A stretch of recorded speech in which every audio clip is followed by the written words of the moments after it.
जय तुकुबा ना मैं अपना वो चंदियों को सनु तो हेल्लो मैं अपना वो कोई पाले मैं अपना नुका जब मैं पाला मुने ना कल तो मैं am कोई तुकुबी की कांग सुगा होरे कोई एक्चुअली तुकुबा जब तक ना चिंगे बा अदुना एक्चुअली आई जो टेंशन ना चिंग कांग के टेंशन ना चिंग बनते आई के टेंशन ना लाग पाई तारे को कांग चिंग मुझे हाउरा में आई लाग पतम दा आई ना एक्चुअली बिलांग बिजू तंग अब अंगी चलूबा अदुना आई लाख के तंग तंगो खरे तो कांग मुझे हाउरा में होती कांग चिंगुना कोई को भी चौरंगी आदो तो चले होती ये मैं अपने उड़ी मखम से चौरंगी कौरी कोई ना लंदन मरी आगे तरह मखम मसी चौरंगी कौरी अदो कांग मैं अपने कांग चिंगुना चौरंगी को चले ini ke pada jami tinggi ke मैं अपने ini कांग चिंगी जामी अदो तम तम चिंगना की कांग से मनिंगम चतो निको मैं मनिंगम चला का अखोगी ओदा कांग नि सुयबा अमना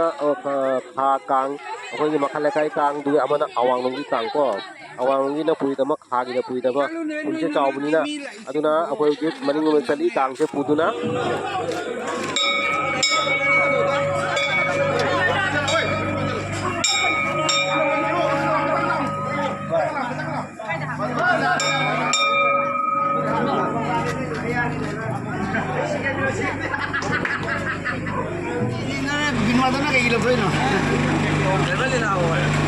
Duh, sini driver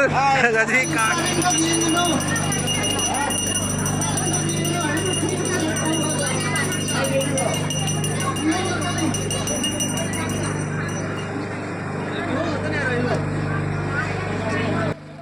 Hujikna mayamna ubiri se Jagannatha da mayamna herukat pagi matang ni ko mayam aduga herukat pe matang ni aduga aina asiga emoji khara use tawjarakani mayam ado emoji use ta koi maram di mahte rake ado lai seba tawjriba bhamona se mana request ora haigunda hajarakani yamba mai di emoji mayam da uhongi no emoji ta happy hoina maram di ma se khoina chikana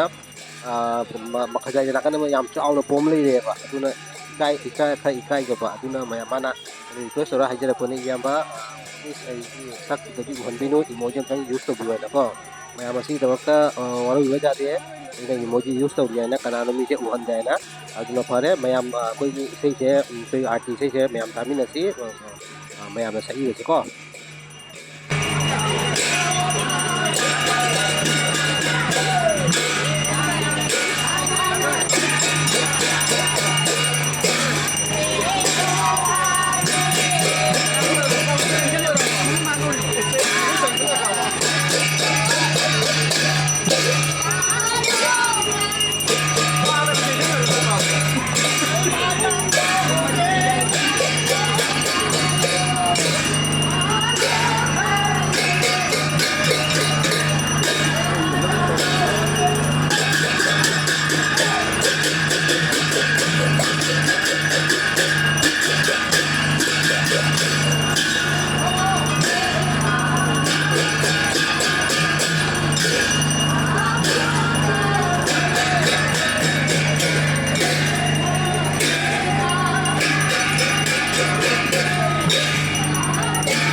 Babu, babu.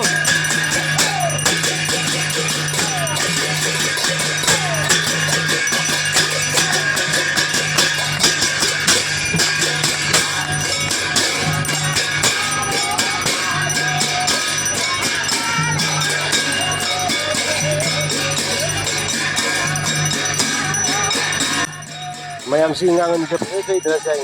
mayam actually si ngangan je nauna ijara punya ba nauna tabna ijara punya ba ado tum jai video okay tare me natra jai bani mayam ne ngan ni tawi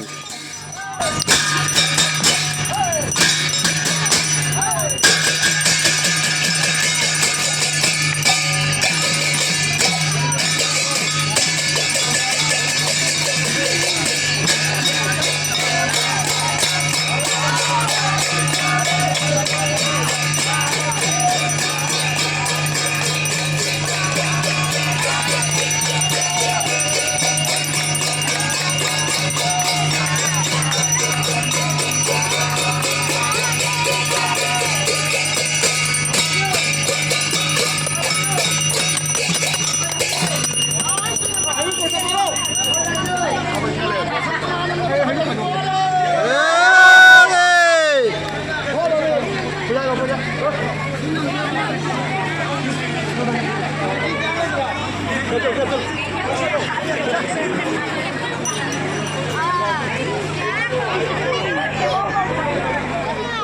है। Bye bye एक तो side side इधर, right में, right में। रखो रखो अब तो रखो जाओ साइड जाओ मारो सही भी नहीं। बाहर लाइट।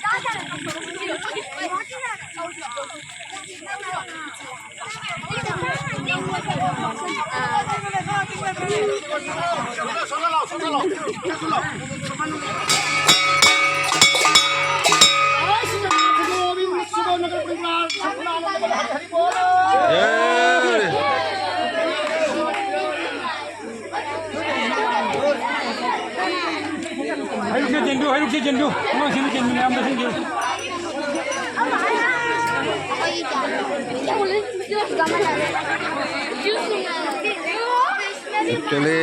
तुको की कांग से मखा लकाई कांग से चिंग चिंग मनिंग लकाई जो चले खाइबोक ले चले हौजी मेन लकाई ले चलागा हौजी कदम तत्ते बदो खंगदे मेन लकाई दी जौरे हौजी मंबांग ले चले मनिंग जौरे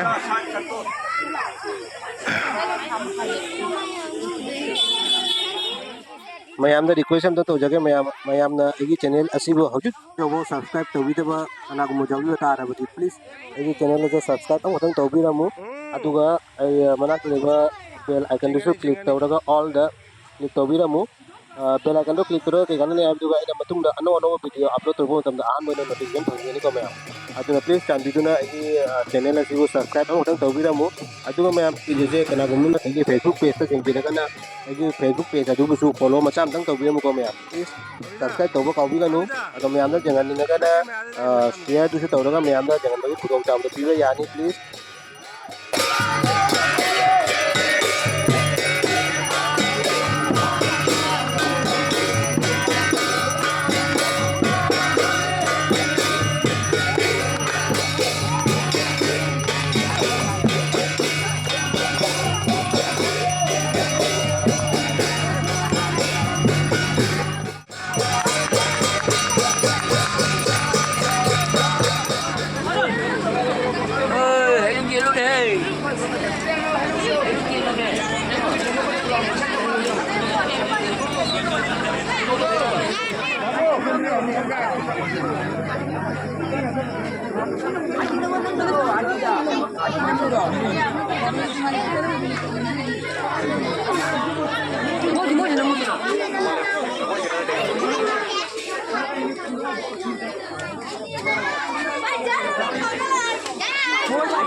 Sino ko may awangi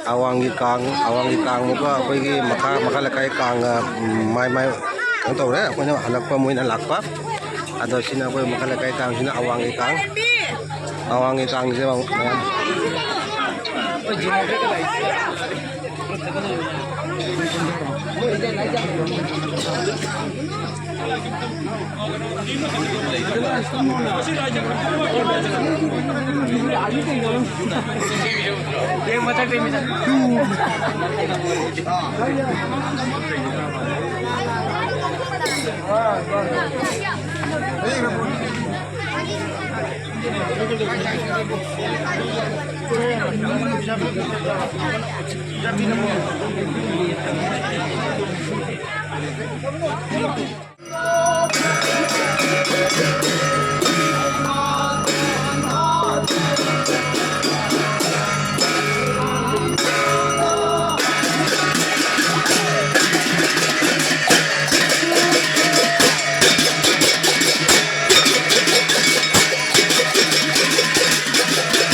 थोड़ी तो कैसे लगा ना चलो चलो थोड़ी कैसे लो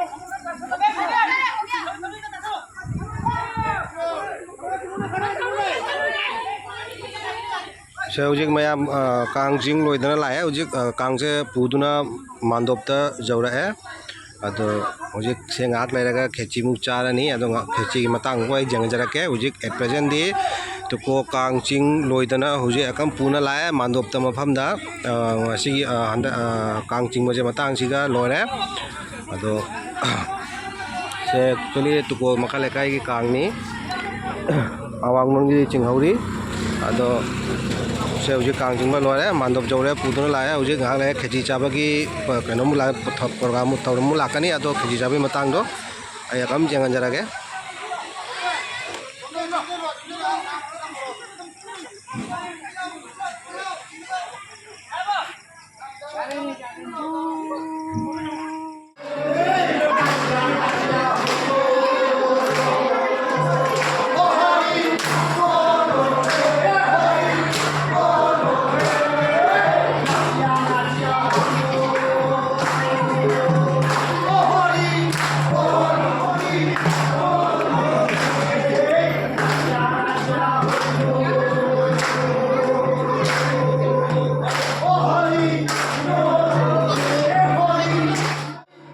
मैम जोइदेव चोंबा हौरमे सी चोंगी उरबा मैम से जोइदेव चोंबाय दो इंगा गोइने दा क्याम चोंगमे अखोय जोसु आई चोंगी खंगे चोंमु चोंगने चोंदोगे जोइदेव से या ओगे चोंबा नुगायबने बा जोइदेव चोंबा गासे अदि जोंजे लेखाबी मौ इंगा चिंग पुनरा जोइदेव चोंगी मैम की चोंगे नुगायबने आई बोल काय हा जोइदेव चोंबा जे नुगायबने मैम हा जोइदेव म्यूजिक चोंग से मैम जोइदेव चावे मांगदा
मैम से इंगा के नुसीदरा जेंचे मैम नुसी मनन को इन आपै जे ma'am नुसी जेंचे ma'am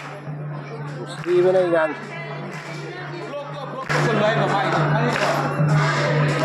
vlog ko si video vlog ko so lai ma ai je ma kan do isai sai ma se ngu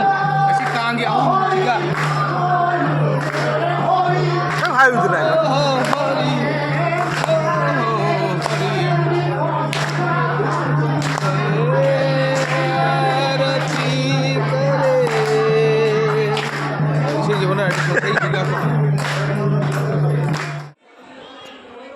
ma'am मुझे जोइदेव चोंग लोइदना हुजिक हैरुक जेल लोरगा खेती मुक चारानी हुजिक हैरुक कामिनसी मैम जो करा हैरुक लौरा चाके जेंगे हैरुक से करी की लेबा हैलोम पाइरे चिनाम पाइरे बाकी की कारिनो चिनाम पाइरे थीरी हैलो पाइरे होम पाइरे चिनाम होगा पाइरे ये चारगे चार लोरगा कम गाक नेस लौरगा खेती मुक चारानी मैम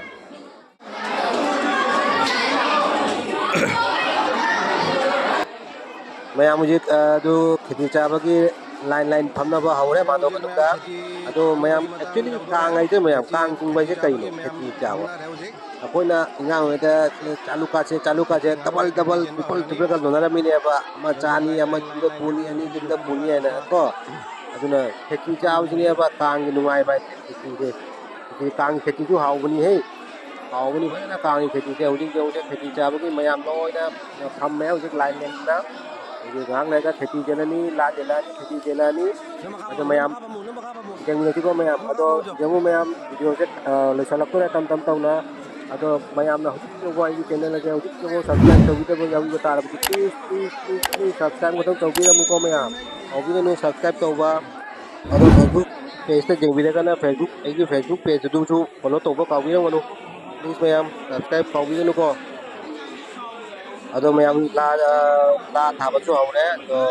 हुजिकि वन टाइम ओइना तौरे हानादि ला तौदरनि अदो हुजिकि वन टाइम ओइना तौरे हुजिक मैम अदो ला थाबा हौरे अखोइगी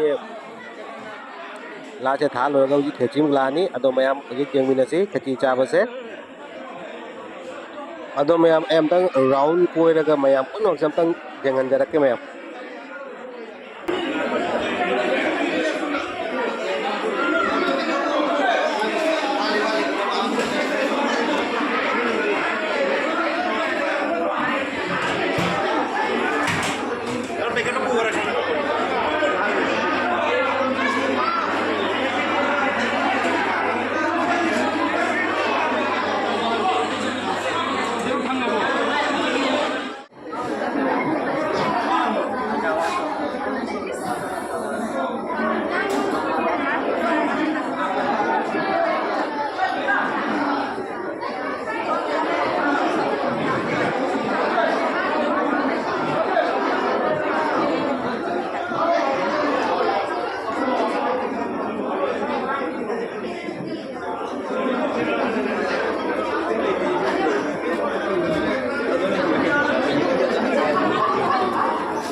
Eke tukong.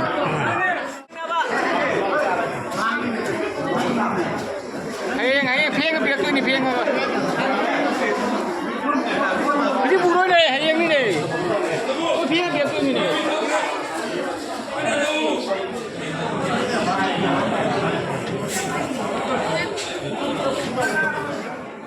मैम खेची जेले मैम खेची दुकिदु आई प्लेट खेची है रे खेची तारे खेची पिर में जाना खेची असी खेची हिने अब कांगे हाउरी से कि मैम ना गाइदे जाजी खेची की तमक ने अब जुम न होबा खेची का कांग खेची सुमा माना दमनि मैम कांग खेची ने खंगे तेन पांग हाउ दमा हाउ रे तो मैम कांग खेची है कि मैम एकदम लोइनारी मी हौजिक से खेती लगे से उटी मुक लाए उटी का आस उटी के उठोय का जा रहा उठोय मतमिना आउदरम नि उटी का अरे मैम तुमी नंगाय तंग जेंगी को ma'am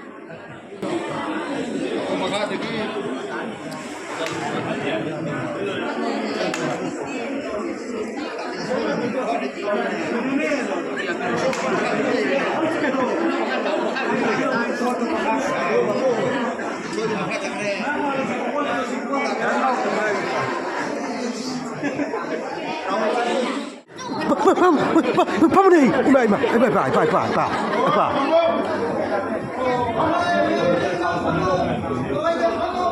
Ngang sini experience ni. Tak lah jadi.